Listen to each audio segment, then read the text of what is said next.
And if you're not able to see the slides, let me know. I'm sharing my screen right now, so I'm hoping that everyone can see.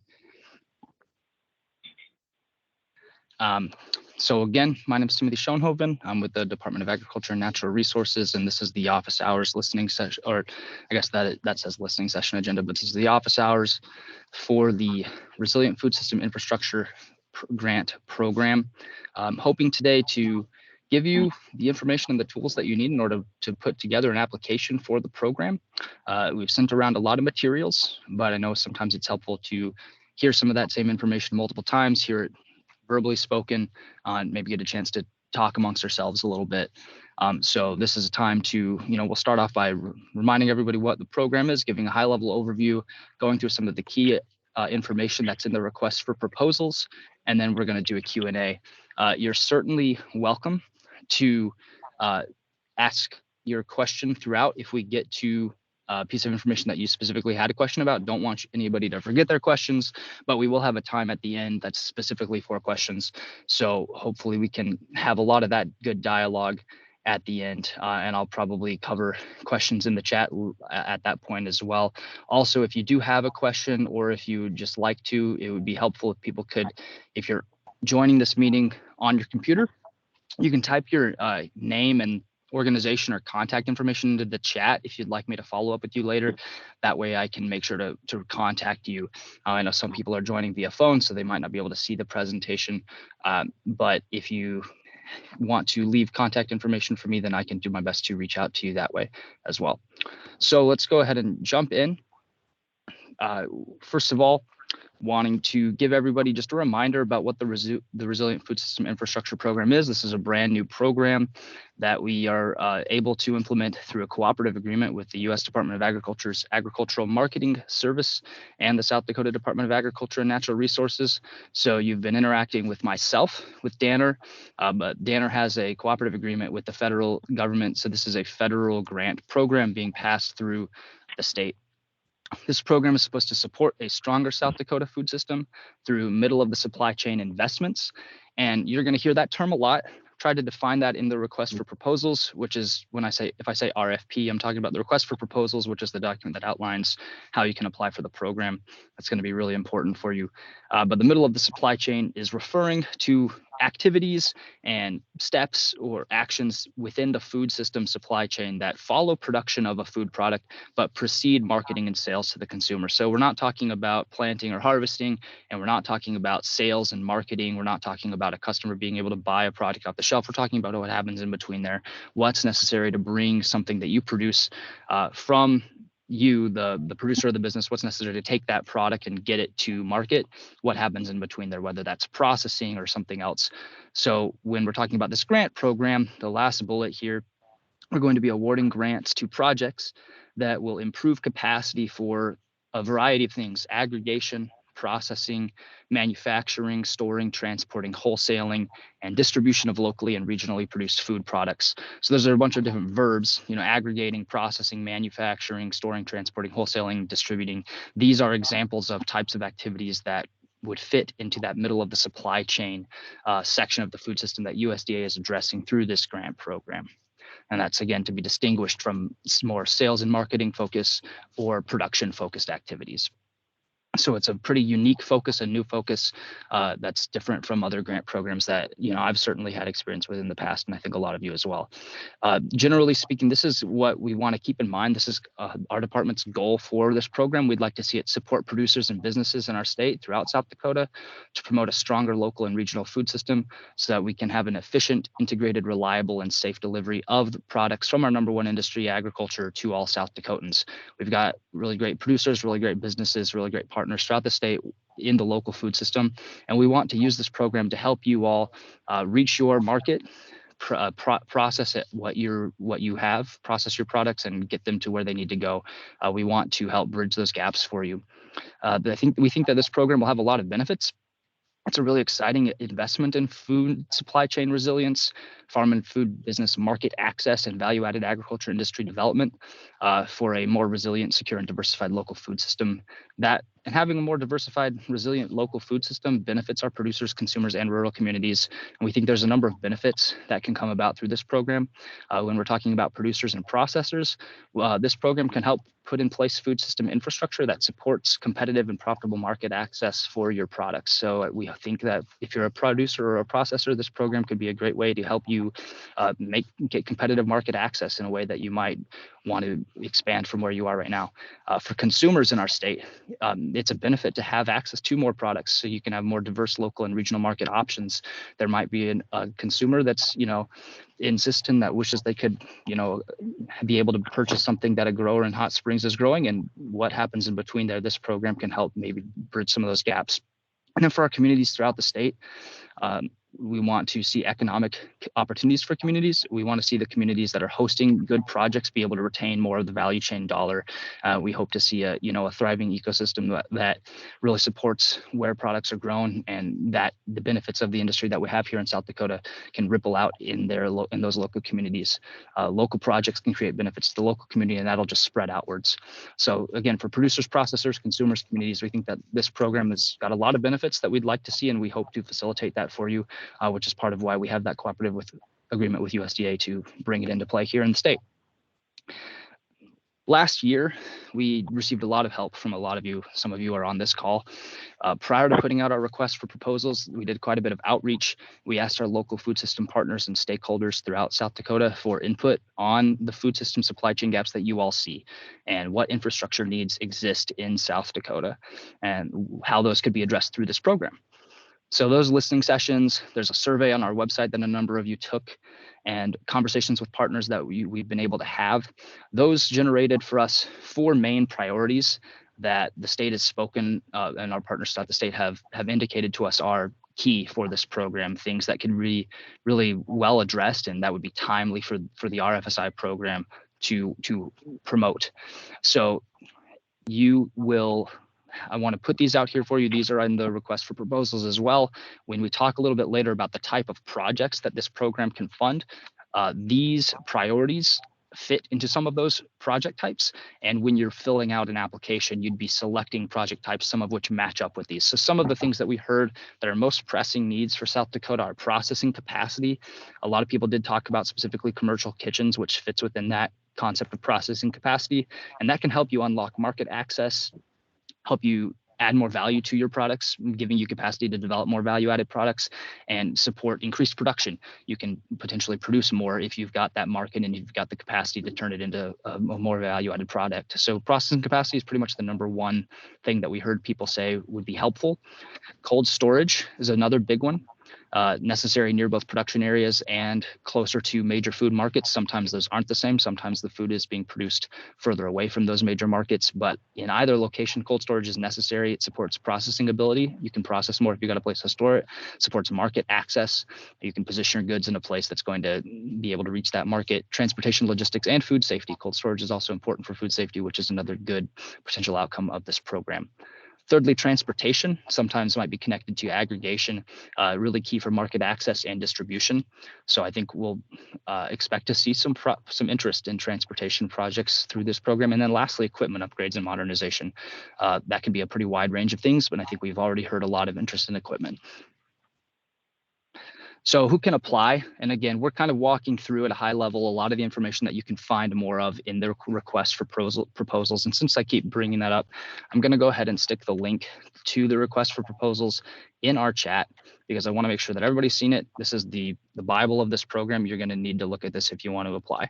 I really encourage everybody to read through it very thoroughly. It says 41 pages, but half of that is one big appendix example of a agreement that you'd be entering if you had a successful project. So you kind of don't need to worry about that right now. The guidance that you really need to look at is that first half, and everything's pretty clearly organized and labeled, so you can hopefully jump around in the document and find what you need. But I would encourage everybody who's interested to give it a pretty good read through, because it lays out as well as we can all the expectations that USDA has that you'd be, having to meet as part of your proposal.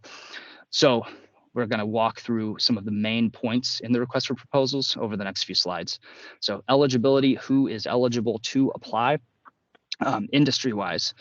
Specialty crops, dairy, grains for human consumption, aquaculture, and other food products. Some people have been asking whether that includes eggs. The answer is yes, eggs are eligible. But really important to note that meat and poultry are excluded. USDA has already held several other grant program funding rounds that were specifically only targeting meat and poultry. So from their perspective, this program is kind of touching other industry areas they haven't already touched. So again, specialty crops, dairy, grains for human consumption, aquaculture, and other food products that are not meat or dairy are what we're talking about here. So if you're interested in meat or dairy, this is not going to be meat and poultry, this is not going to be the opportunity for you. Some ineligible products that USDA has told us preemptively are not allowed. That would include, again, meat and poultry, wild-caught seafood, products that are exclusively for animal feed and forage, fiber, landscaping products, tobacco, or dietary supplements. So just kind of setting the ground for what section of the food system industry we're actually talking about here. That's going to be really key, just a gate to walk through when you're looking at this program. Who can apply when we're talking about the actual entity that, you know, who would be applying, who's allowed to apply. You can participate in this grant. You know, it's pretty wide open but you have to be operating a middle of the supply chain activity. So again, that's the ethos of the program, middle of the supply chain, whether that's processing, aggregation, distribution, something like that on targeted agricultural products. So you have to be in that right zone of the food system, middle of the supply chain, and working on the right products that we talked about on the previous slide. If you hit those two things, then okay, now we're going to be talking about which type of organization you are. Agricultural producers or processors, very much eligible to apply. Nonprofits, units of local or tribal government are also eligible to apply. An institution, if you're with a school district, a university, a hospital, super welcome to look at this program. Again, those groups might be facilitating producer cooperation. They might be involved in infrastructure or working with producers in some other way. But again, we're looking at that middle of the supply chain nexus.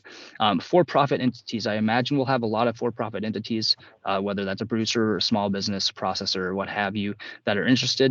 The requirements for for-profits are a little bit more specific.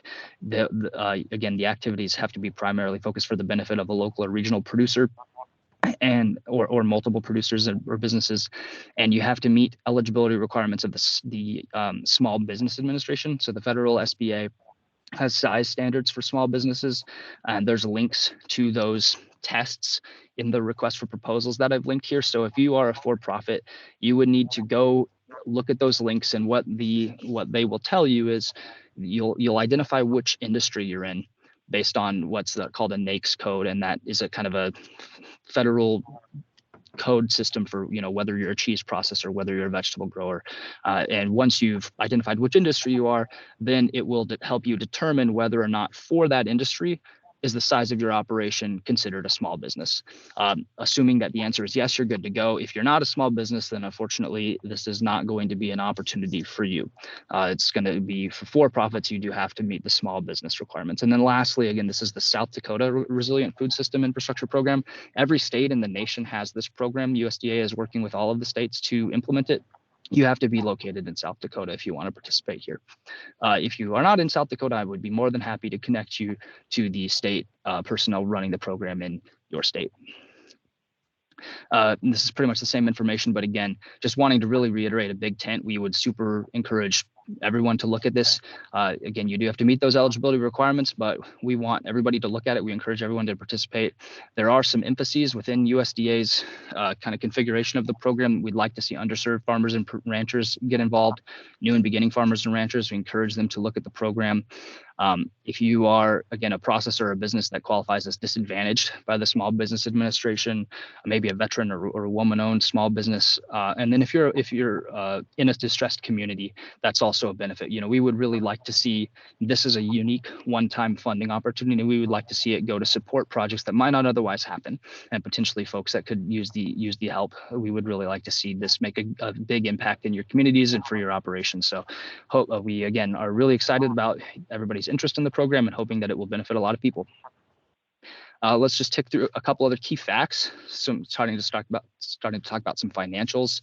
Up top, there's the amount of money that's available for these grants. We're putting over 90% of the money that's going to the state is going to directly to grants that are passed through to you. Obviously, there's some state level expenses to administer a program of this size, but most of the money is going straight into the projects that are going to be funded. That's going to be close to $3 million, over $2.9 million there. There's two main different types of projects you can apply for. I know a number of you have already looked over the templates for the applications that are on our website. And again, I will go ahead and post a link to our website in case someone has not had a chance to see those before. You're going to want to use that to acquire all the documents that you need. So I would, I'll stick that there. But generally speaking, we are talking about two different types of projects here.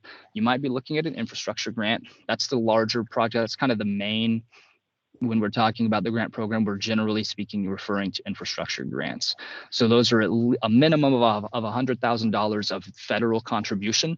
And then depending on the organization applying, you will be either required to contribute an equal match, which would be a 1-to-1 dollar for dollar. So $100,000 minimum from your organization or group of partner organizations applying together, perhaps to match that funding from USDA, or if you qualify as a historically underserved producer, and that's as defined by the Farm Service Agency. So some of you might have worked with your local Farm Service Agency under USDA before.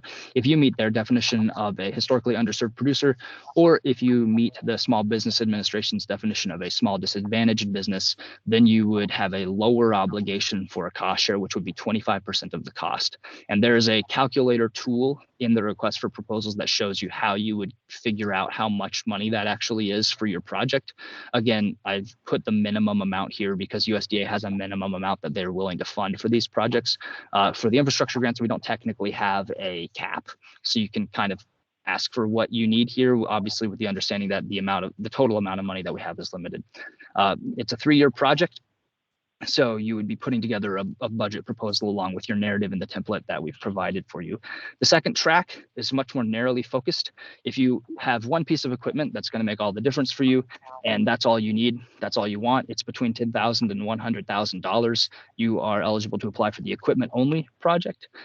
You would basically present a quote or some other type of documentation showing exactly how much that specific item that you're wanting to purchase is, and then you'd apply for permission to purchase that.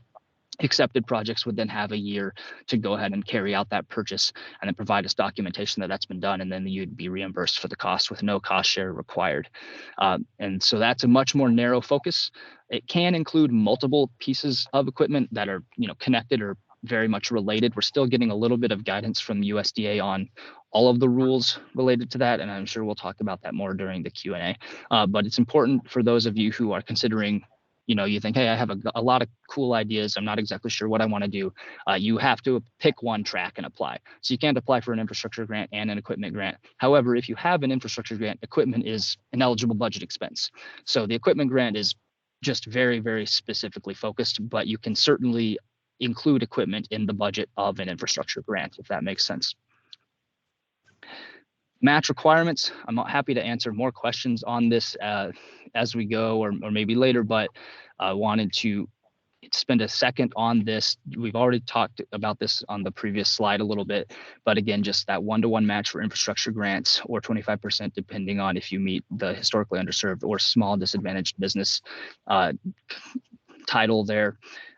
Match can be cash or in kind. So as you're thinking about if you want to do an infrastructure grant and you're thinking about how you can get creative to meet the match requirement, you can either contribute cash to it or in kind. So that could be like the value of service, time and labor, the value of a rented facility that you're going to use to perform your project, the value of rented land, stuff like that. And we can talk about that. If you have questions about it, that we don't have a specific exhaustive list of what all might be included, but just so those of you know who are interested in this, you can approach match through a combination of cash and in kind.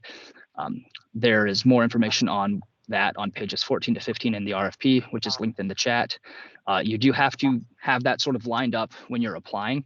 There's a match verification letter on the website that you'll submit, and you'll submit one letter from each source that you're obtaining matching funds from. So if you have a partner that says, I want to contribute money to your project to make this happen, but I don't want to do any of the work, that partner can give you a match verification letter saying, I'm going to commit, this amount of money to your project, and you would just need to have that at the time you're applying. So you can kind of think creatively about that, but you need to kind of sort that out during this open opportunity phase right now. So you wouldn't be able to apply and then say, I'm going to figure out the match later.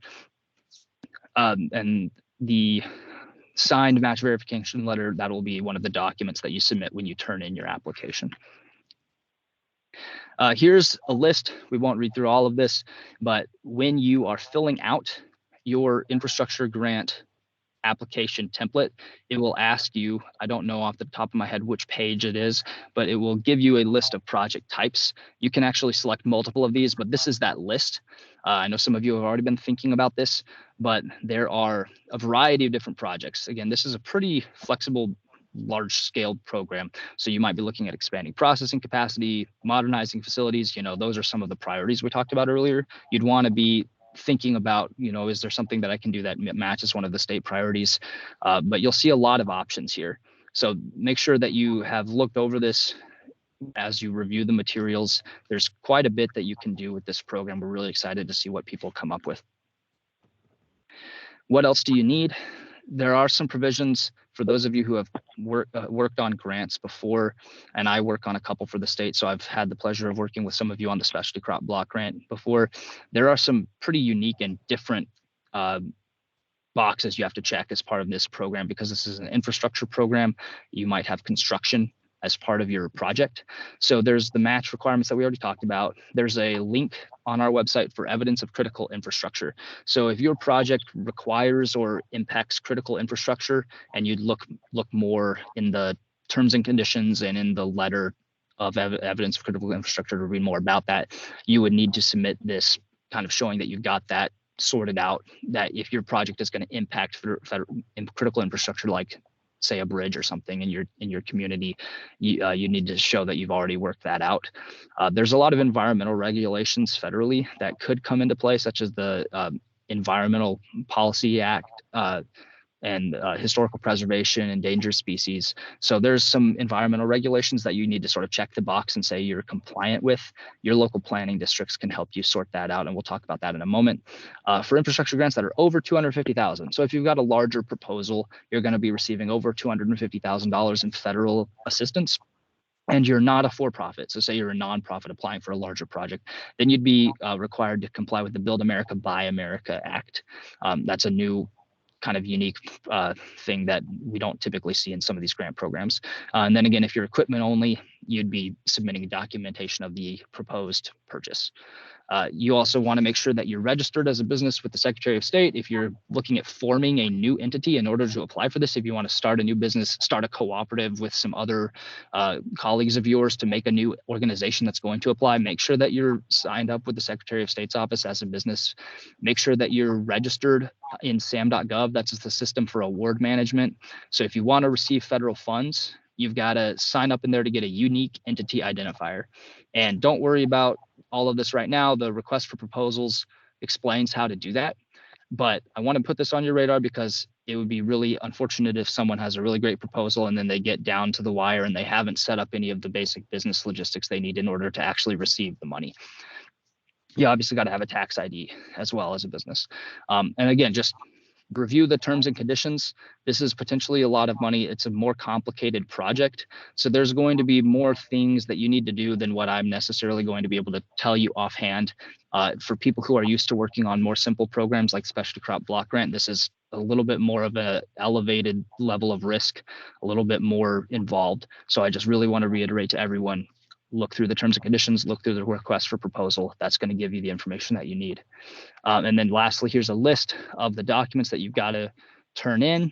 This list is also in the request for proposals. We have a checklist that's on our website.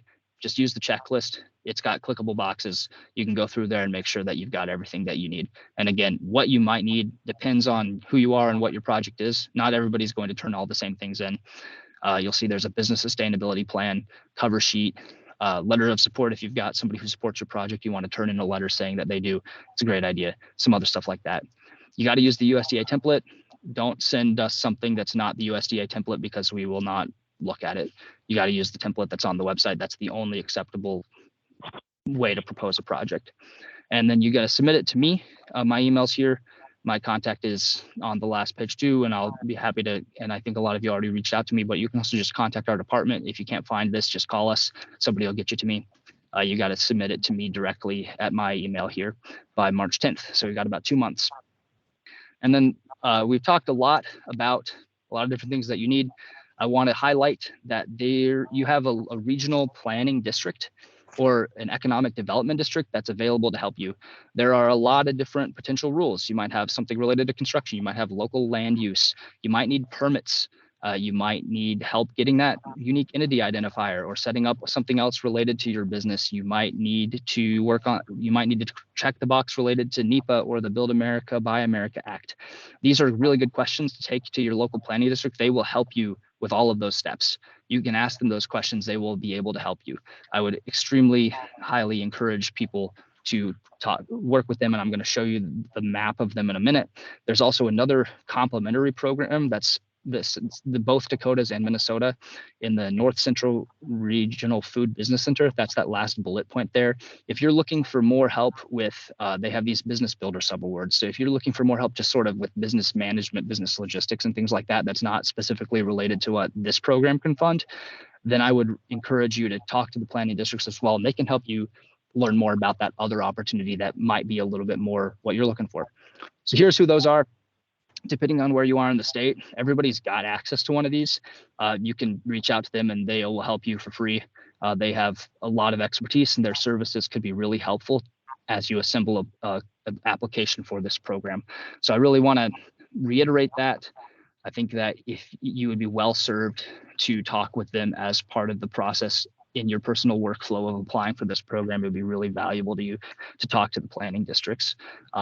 For instance, if you're in Sioux Falls, you'll talk to Nicole over at the Sophie over at the Southeastern Council of Governments, or if you're in Central, you'll talk to Nicole, Central South Dakota Enhancement District. Really great people, really happy to help. They've been involved in helping get this program up and running, and they will assist you in putting together a complete application for it. I'm happy to come back to this if someone needs help, but this is also in the request for proposals, so you can find the contact information for who your contact is in the request for proposals. Last thing here, what's coming up next? Right now, we're in that top bubble there. We've got until March 10th to put in applications, and the states put this deadline on here because then we have to go through our process of reviewing everything. The review panel will recommend projects for funding. We will work with our department secretary and then USDA to get final approval of everything.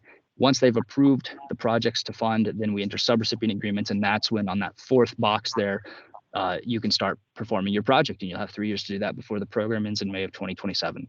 So we've kind of got a lot of work up front here to get that stuff done, which is why that March 10 deadline is there.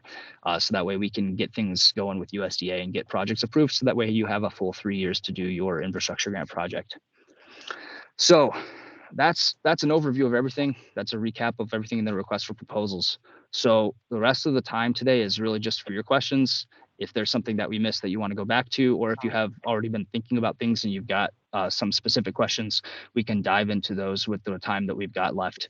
I think since we have Microsoft Teams here, you should be able to just unmute yourself and fire away. I'm going to go ahead and pause the recording. No, I'm going to leave the recording on, but if I post this, I will clip it so this part doesn't go up, but I'll keep this on just in case I need to come back and listen to what somebody says a second time later on. So we'll go ahead at this point. Please jump in with anything that you'd like to ask about the program, anything that I can help you with, anything that you think could be more clear. We have regular meetings with the USDA, all the states do. So we have lots of opportunities to go back and get answers. If I don't have the answer, I will tell you that and I'll go try to find out. And to Jacob's question, yes, you can also please feel free to type them away in the chat. If you are on your computer and would like to type them, I will read them and try to answer them too. I have a quick question. My name is Shonda. If you have raw land and to do this build, you need a septic system, can you put that part of the infrastructure build? So this will probably be a common theme because we've had we've been talking with USDA for a while, and people ask different questions. I'm not sure off the top of my head if septic systems have come up before. The terms and conditions does specifically say new construction is okay. And I can see, I'm trying to look at if I'll link you the document that I'm looking at here, which I believe is on the USDA website actually. So if you go to the USDA website, they've got a program specific terms and conditions. I'll just stick it in here just because it's in the request for proposals. So they talk about some allowable additions, improvements, modifications, renovations to existing buildings or facilities. So I do believe that new construction is allowed. Purchasing land is not allowed, but if you've already got land and you'd like to put infrastructure on it, I believe my understanding is that that would be in line with what you're allowed to do. You can't purchase a new building, but I think you can build one. That is my understanding. I would be happy if you've got an email. I'd be happy to try to find the specific source that I have that says that you can do that, just so you've got that to work off as you're writing it. However, related to septic systems specifically, I don't necessarily have a septic system specific answer. I haven't been told explicitly that septic systems are okay. I think it's within the realm of possibility, but I would probably need to ask a more direct question about that before I could give you a 100% confident answer. But if it's related to the project goals, it's part of constructing a new building at an existing facility or on existing land to, expand processing or aggregation or something like that, that's within the goals and eligibility requirements of the program, then it certainly could be allowed. I would probably have to follow up a little bit more, but I think that's also something that I want to create an FAQ and then post answers to questions like this that we get. So that's probably one that I would try to add to our website once I get an answer for. Wonderful. Should I just email you my questions so yeah, that you have it, or that would be super helpful. Because then that way I can make sure that you get the answer directly, and then I will try to learn more about that specific topic. My one question would be whether USDA would consider a septic system to be equipment or just part of a construction project, because if it's considered equipment, then it would have to be demonstrated to be a special purpose and not general. So it would again kind of depend on the end use you're going for, and I think related to construction in general, the end use of what you're trying to do is very relevant to whether USDA is going to say yes to that. Okay, perfect. Thank you. Yep. Jacob asked in the chat, one may apply for either the equipment or the infrastructure grant, but not both. That is correct. So USDA will only allow, you have to pick a pot. So you can't apply to one and the other to cover your bases. You got to pick which one you'd like to go for. You can pay for the project or equipment upfront and then reimbursed. That's also correct. So what you'll do is for the equipment only grants, at the time of your application, you'll submit, say, a quote or an estimate from a local vendor where, say you say, I want to buy cold storage equipment. This is how much it's going to cost. This is who I'm going to get it from. This is what they said it is going to be for. This quote is good for, however many days. As a, proof that you've documented the cost. Then once that project is accepted by USDA, and then we enter a legal subrecipient agreement between the state and the applicant, then you'd be eligible to go ahead and buy that equipment, and then you'd submit to us the receipt saying this is what it cost. Here's the invoice of what I paid for that equipment, and then you'd be reimbursed for it at the amount that your application requested. And do you expect, Jacob also asked, do you expect to be able to fund all projects? And if not, how will they be prioritized? Thank you. Great question. So the answer to the first part about whether we can fund everything is really dependent on what we receive in proposals. So again, we've got $2.9 something million. If we receive a significantly larger amount of funding requests than that, obviously we won't be able to fund everything. If we receive less than that, then we might be able to fund everything. But just because we technically could doesn't mean we will. Everything will obviously still have to meet the requirements of eligibility and all that. So what I would encourage you to do is, if you reference in the request for proposals, there is a scoring matrix that the review panel will use to evaluate all the proposals that we receive. That's on page 22 and 22 to like 25. It's a table, and some of the criteria that the review panelists will use to evaluate the proposals are things like project purpose and need, outcomes and objectives, and this is just categories within your application template. So they'll evaluate how well you answered the questions, what the information that you've provided. They'll judge, your project based on what you've provided. Is the budget well explained and reasonable? What are going to be the benefits of this project? Things like that. So you can read all the criteria that will be used in the request for proposals. A question from Jennifer. Thanks for joining, Jennifer. Jennifer is one of our partners from the planning districts, so thank you very much for being here. Does this program follow the same rules for NEPA as is applied to DANR programs or to USDA programs? So it's coming, this is a USDA level requirement. They're going to be, basically it's going to be a self-assertion. So I think that the state, USDA is requiring that the state be able to say that the projects we're funding are compliant. So you'd work with your, so the applicant should work with the local planning districts to understand, how, whether, to what extent those federal environmental regulations apply to what they are trying to do through their specific project. So it's not going to necessarily affect everyone in the same way. It probably depends on the project activities of the applicant. And I think where DANR comes in and DANR programs come in is DANR administers and grants or reviews permit applications for different permits. So if someone needs something like a temporary water right, that would come to us. Obviously, the planning districts could also help the applicant navigate that process. But DANR, we are not necessarily going to I think there's a degree of self-certification from that different applicants will, on the cover sheet, for example, they will say that, that they certified that they've that they're in compliance with the relevant environmental regulations. We don't expect that everything will apply to each applicant to the same degree, but that's also probably going to be a case-by-case thing. We mentioned the fixed prices. What exactly is this, and how many pieces of equipment are allowed in the specific equipment grant? Thank you, Kyle, for the question. So if you are interested in just equipment, you don't want to take on larger project goals. You're not working on something maybe regional or more community based. You're really just focusing on buying one piece of equipment. There's not going to be personnel or supplies. There's not going to be travel, anything like that. Your project is really just, there's one piece of equipment or multiple pieces, as Kyle points out here, for a specific purpose. Then the equipment only grant might be for you.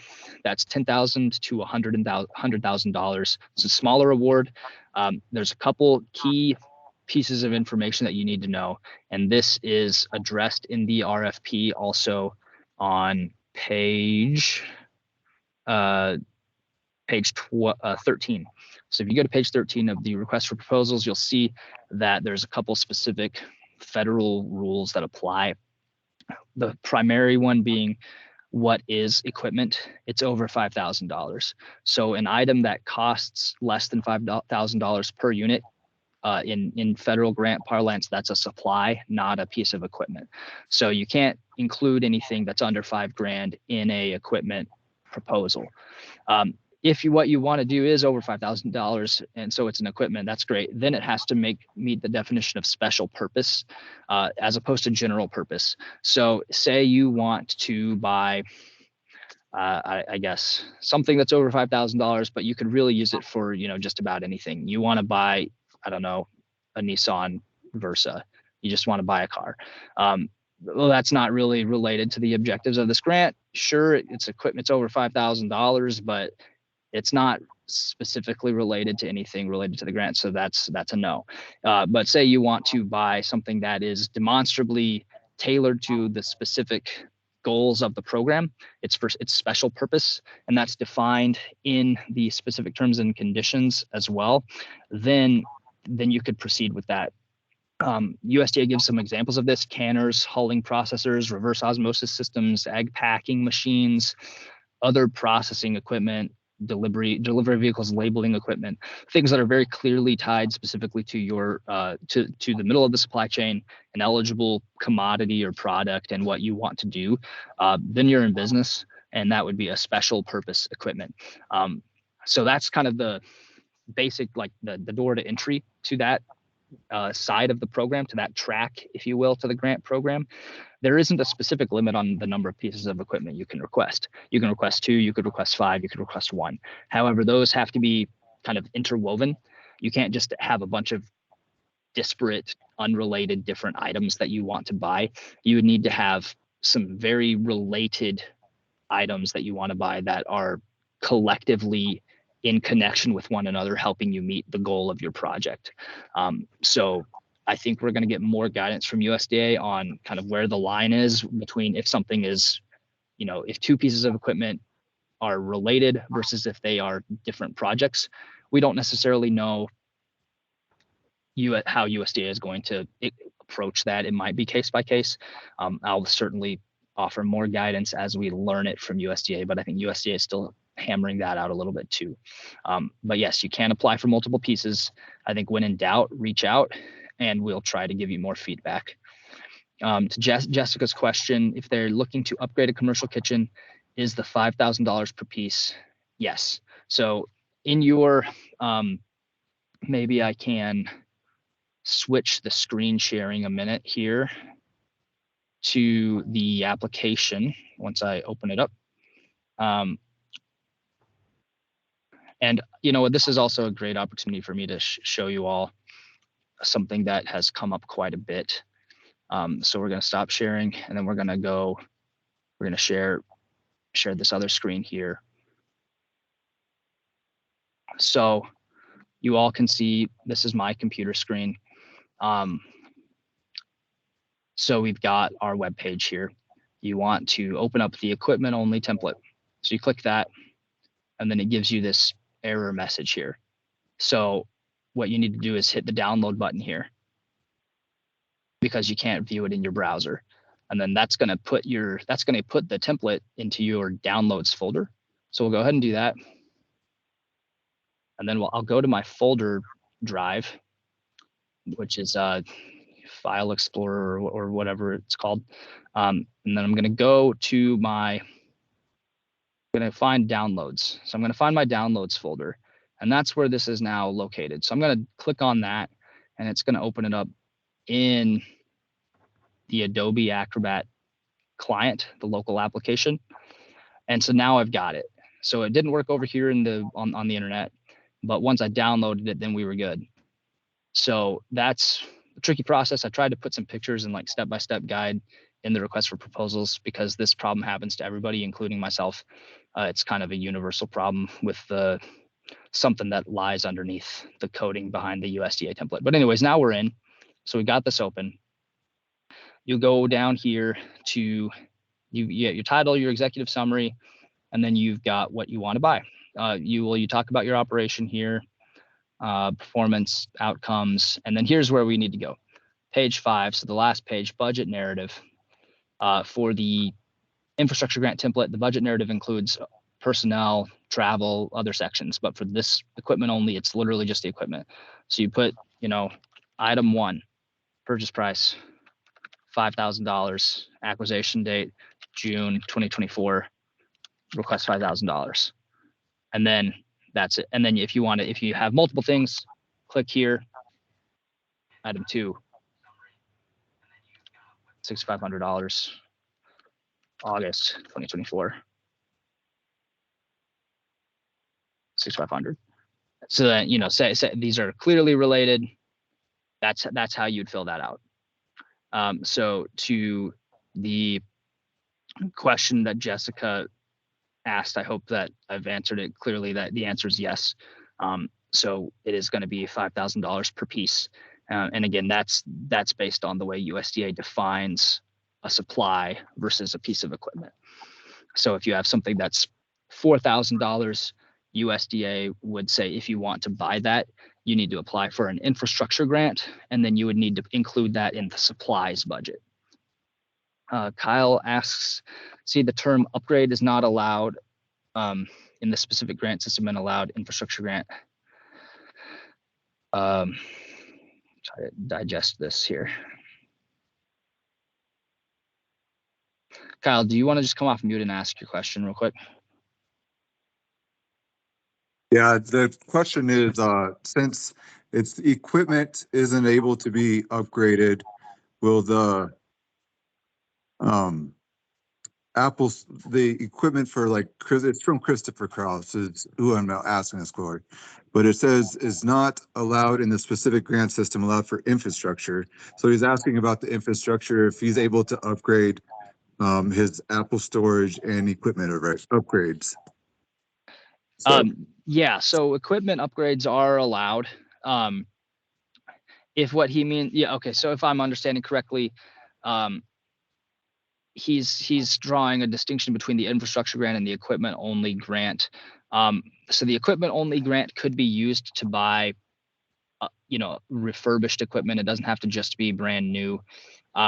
You would not be able to do work related to, say, upgrading a facility. So you'd be buying a piece of equipment. So if you have something that's in pretty good shape, but you would like to do some other things in your operation to increase processing capacity, but you don't want to get rid of that one thing, then you're probably looking at more of an infrastructure grant. But if you just want to buy, say I've got item one, it's kind of old and I want to get another one just like it, then you'd be able to do that through an infrastructure grant. But yeah, upgrades are allowed. One of the, let's go back here to our priorities, kind of a hike back here. So item number 4 there, equipment upgrades and modernization. That's within scope here. I probably shouldn't have gone all the way back here because we really ought to come over here to the infrastructure project types. So modernize equipment or facilities, modernizing equipment and facilities through upgrades, repairs, or retooling. Yeah, once you're talking about, I think when USDA uses those terms, they're probably envisioning a little bit more of a comprehensive project with some work you're doing besides just buying a single piece of equipment. So to Chris's question, it probably is a little bit more in the infrastructure project realm. If you're looking at anything other than just literally buying a piece of equipment that sits in that equipment budget table, then you're looking at an infrastructure grant. But yeah, I think he was looking at the equipment or the equipment grant. So that would be more, he would have to supply an upgrade. Yeah, he could. I mean, he doesn't have to prove necessarily every single item that he owns to be eligible to apply to buy something new. So if he wants to buy a piece of equipment that he would consider to be an upgrade over a piece of equipment he already owns, he could certainly do that. Perfect. Thank you. And apples are ineligible commodity. It's a fruit. Jared's question, will equal priority be given to infrastructure and equipment proposals, or will infrastructure proposals be given priority? Great question. We actually asked our partners throughout the state. Some of you responded to our survey on our website asking this exact question, and people generally said they should be considered about the same level of importance you saw on our priorities list. Equipment was number 4. So processing capacity, transportation, cold storage, those are higher up there, but that's kind of developed with a view to this list of infrastructure project types. So you can address processing capacity, you could address transportation, you could address cold storage through an equipment grant. So you can still hit the state's priorities through an equipment grant. You will want to be aware of that scoring matrix for proposals in the request for proposals, because you'll be scored. You could gain more points if your project is benefiting other people, so if you're providing something that other producers or other businesses in your region could also use, if you're creating a broader economic benefit to your community, that will be a more compelling narrative that you can write as part of your application. If you are just buying a piece of equipment that's only going to benefit your operation, that is very much allowed. we would be very pleased to be able to fund some projects that do that. But you will probably not be quite as compelling as another project that's creating a larger benefit, because again, we want to see a benefit to the community, to the region, to the state, and we want to use this program to achieve that.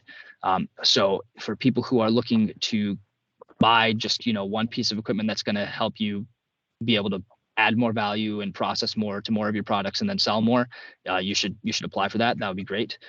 But you might not be as competitive as a different project that's doing a little bit more to create a broader benefit to others besides just their own operation. So keep that in mind. However, this program is unique and frankly appreciated that it does give us the opportunity to fund some investments in people's operations that benefit them. Some other programs like the Specialty Crop Block Grant can't fund projects that benefit the operation financially in the same way. So it's a great opportunity, and equipment only grants will be competitive, definitely. I will say, I'll be administering the program. I'm not going to be making all the funding decisions. We have a review panel that will rank the proposals that we receive.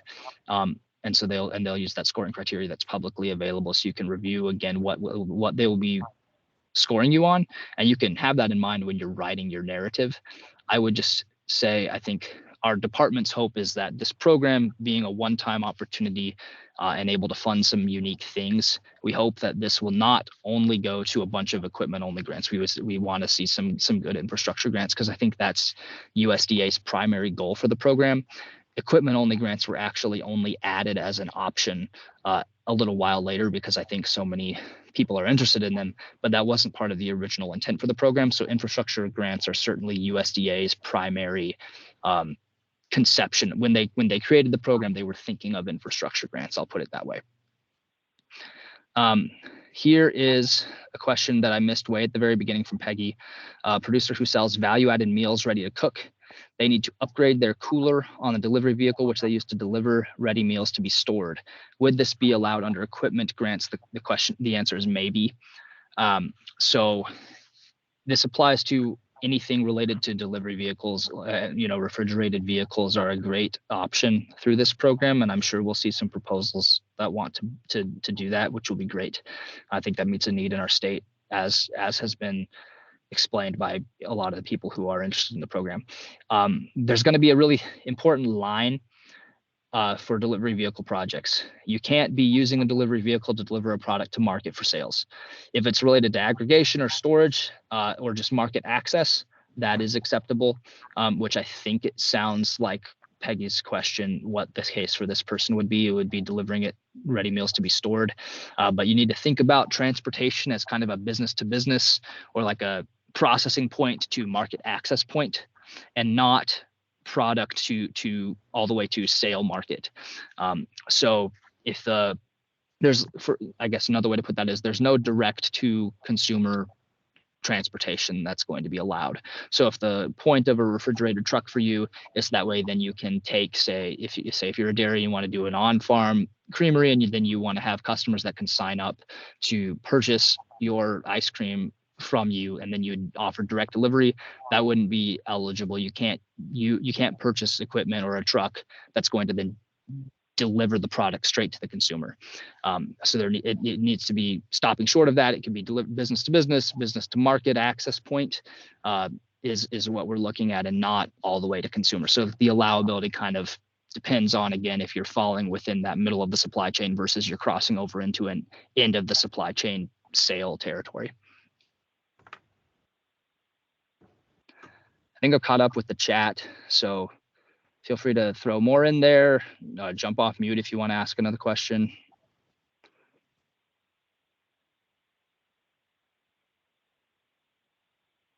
To Jared's question about installing solar collection and power storage to deal with power outages for a cooling system be seen as appropriate or general purpose, and perhaps more appropriate through a REAP grant. It's definitely going to be general purpose if it affects more than just the activities that you are doing through the grant.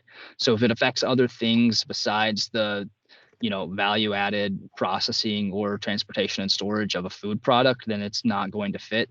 I think that the REAP grant is probably a good option, like you've already pointed out. If it's very narrowly tailored to fitting within the middle of the supply chain food system objectives of this program, then you might have a case.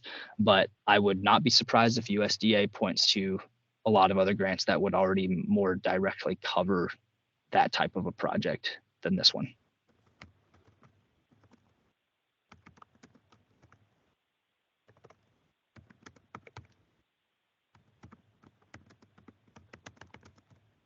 Have I missed anybody? Is there any aspect of what's required Hello? to apply that's not clear that we would talk more about?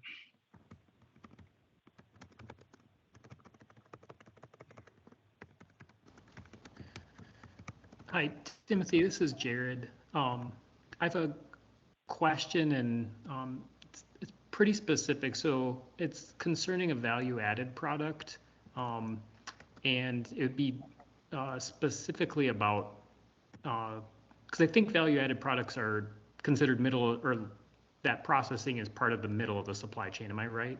That's right. Yep. And so the specific product I'm wondering about would be forced chicory, or the most common would be like a Belgian endive. So the product that is harvested from the field is the root, and not sold that way. The root's then brought into cold storage to go dormant, and then the processing part is to then expose it to heat, as if it had gone through winter and then was in spring, to kind of create a more tender, different tasting green than what was grown in the field. But I don't know if that would be considered still the production side, or if it is, according to the USDA, significantly transformed enough to be considered value added. Great question. I'm not a chicory expert, but I appreciate the opportunity to learn more. That sounds like a question that it might be useful for me to get a product specific answer from USDA on. But when you're describing it, it sounds like you've already looked into it a little bit when you use the phrase significantly transformed, being kind of derived from USDA, it sounds like, where you've got that terminology. I think that you might be able to make a case based on your, and this would apply to other products as well, not just this specific example, but if the manner that value is added to a product is, say, okay, anybody who wants to sell this, you got to do XYZ. There's a pretty clear process or case that can be made that in order for this to be considered processed, this is what would have to happen, and I would achieve that by doing XYZ through this grant. Then I think you have an argument to be made. Again, I'm happy to follow up more specifically on that product, because I agree that it's narrow enough that it would be worth finding out a little bit more, especially since you're not really substantively changing like the composition of the product. You're sort of just putting it through a procedure to alter it a little bit. But it's a good question. I wouldn't rule it out. Thanks. I'll follow up with an email. Awesome.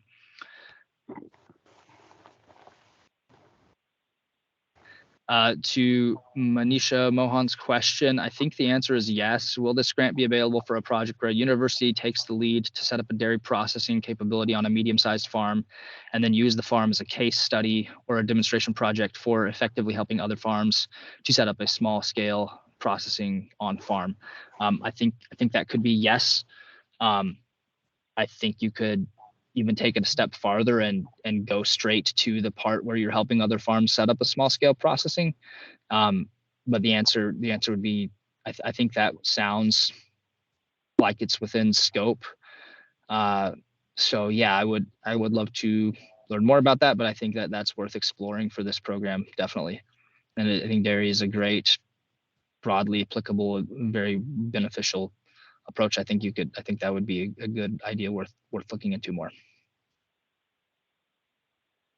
And universities are explicitly an eligible applicant, so you can apply as a university. You could also kind of reverse it and have a co-op of producers who are applying with the university as a partner brought in. So you could kind of structure it either way. Timothy, this is Jennifer. I have a follow-up question on the environmental component. My question was whether we are following USDA program requirements or DANR. They use a different process for the environmental. So DANR usually produces a categorical exclusion publication or a finding of no significant impact that is a determination made by DANR, where USDA, we essentially put together an entire report and send it to USDA, and then they kind of turn it around and tell us whether or not it's approved. So that's kind of where my question lies. I'm wondering which of those processes we would follow. Are we following the USDA process or the DANR process? Can you email it to me, Jennifer? My supervisor is our deputy secretary, and he's got more experience with NEPA and those other regulations than I do. We've talked with USDA a little bit about this. I'm somewhat inclined to think that you would follow the DANR process because USDA seems to be delegating the responsibility for verifying that compliance is in place to the states for this program. But again, not being personally familiar with it, I would welcome the chance to talk more with you about it, and get my colleague involved who would be potentially even a little bit more qualified to answer, since I think this is probably a good question for all of the planning districts to have a handle on and be given the same answer to. All right, thank you.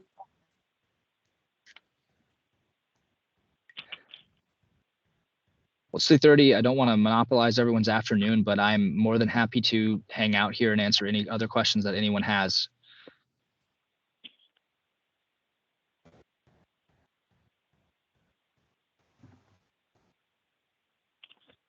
Again, please check out our website. From there, you can get to other resources. So we've got a one-pager, which would be handy to hand out if you're talking to other partners about potentially getting involved with you on a project, or if you want to get some other people to pitch in for your matching requirement. We got the request for proposals. That's going to be, again, the document you need to really be using to get anywhere else. Kind of start there, work your way out. USDA resources are also linked on our website, as are the application documents that you will need. I would, again, really advise everyone to use the checklist to make sure you don't miss anything. Lastly, contact me here. You can call our front desk or email, just DANR mail, and then it'll get to me, or you can use this info to contact me directly. I think a lot of you already have my contact information, but please email me if you've got other questions, or give me a call. And we will have a second office hours in 2 weeks on January 30th. We'll do it at a slightly different time. This one was at 2:30, so I think that one's 2 to 3 Central Time again. So I will hopefully have a little bit more answers from USDA on the equipment side of things. And please join again or share this with other people who might be interested in the program, and we'll continue to learn more together and do our best to equip you all to put together your applications by March 10th. With that, if there's nothing else, I will go ahead and say thank you all for joining and sign off for the afternoon, and hope you all have a fantastic rest of your week and a great weekend. Okay. Thank you. Thank you.